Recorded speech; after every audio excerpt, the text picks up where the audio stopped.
If I say Christine Press, Diana Taurasi, Ronda Rousey, a lot of people here don't know who those people are. However, if I say Tiger Woods, Kobe Bryant, or Lyndon Donovan, I'm pretty sure that most of you guys know that these are very good US athletes. So we all seem to care and know more about men's sports, but why is that? Today, women's sports are a lot more popular than it used to be, and people seem to respect female athletes more. As I am a female athlete myself, I was interested to learn more about the history of female athletes and how they are treated now. In the next few minutes, I will talk about what happened in the past that changed people's perception of female athletes, how it was in the 90s, and what happened, and how it is today. First of all, it hasn't always been so easy for a girl to sign up for a sport. In the 90s, there was a big difference between how men and women were treated in sports. People didn't perceive women as real athletes. According to James Angelini in his 2008 article, quote, "In the beginning of the 90s, a lot of people were against women's participation in sports because they feared it would make them less feminine.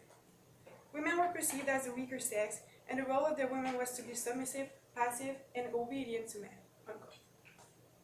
Even if they wanted to, it was extremely hard for a woman to play competitive sports because there was not a lot of opportunities for them.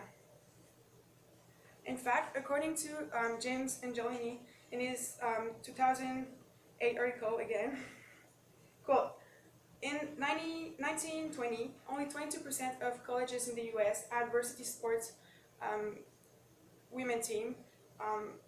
Compared to today, every NCAA college in the US must have the same amount of female and male athletics."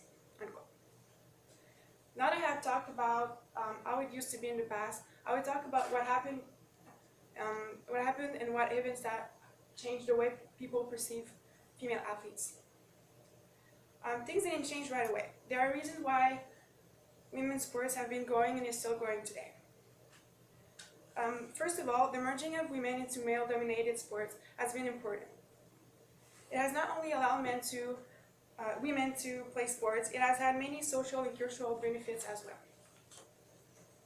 According to Greta Hohen, quote, "Women playing sports has broken the stereotypes that say women are not good at sports and prove their physical capabilities.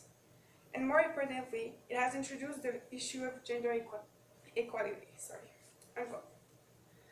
There are also some events in women's sports that caught people's attention and helped grow the recognition of women's sports. Some of you might know about the win of the United States against China in 1999. That win made the US women's national team win the World Cup for the first time ever. According to James Angelini, quote, "This day, close to 100,000 people attended the game, including President Clinton himself.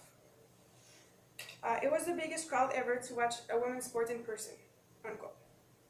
This event strongly affected the way people perceive women's sports because it showed people that women's sports can be just as much entertaining as male sports. Also, there is still a lot of work to do, but women's sports is far from where it used to be. Today, women's sports are a lot more popular, and female athletes are more recognized. Wherever someone lives, they can easily find an organization near them that will allow them to play sport. However, the coverage and the attention given to women's sport is still extremely low compared to men.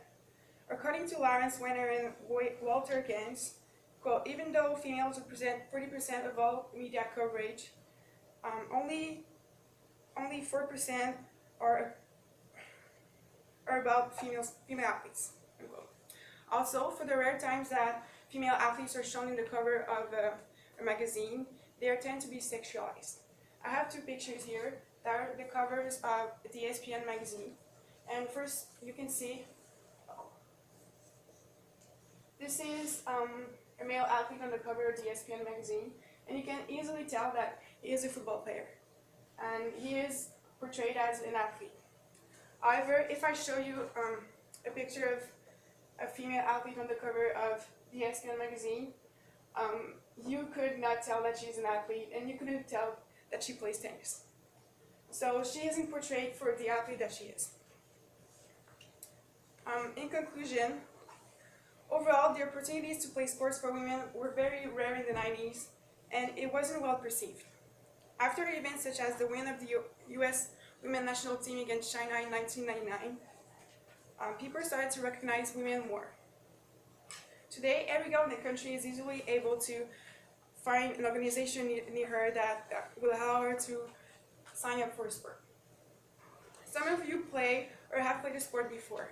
Imagine if playing your sport wouldn't have been possible. Talking for myself, I don't know what I would be doing of my life if I couldn't play stuff. To conclude, it hasn't always been easy for girls to play sports, and the progress we have made is amazing, but there is still a lot of work to do.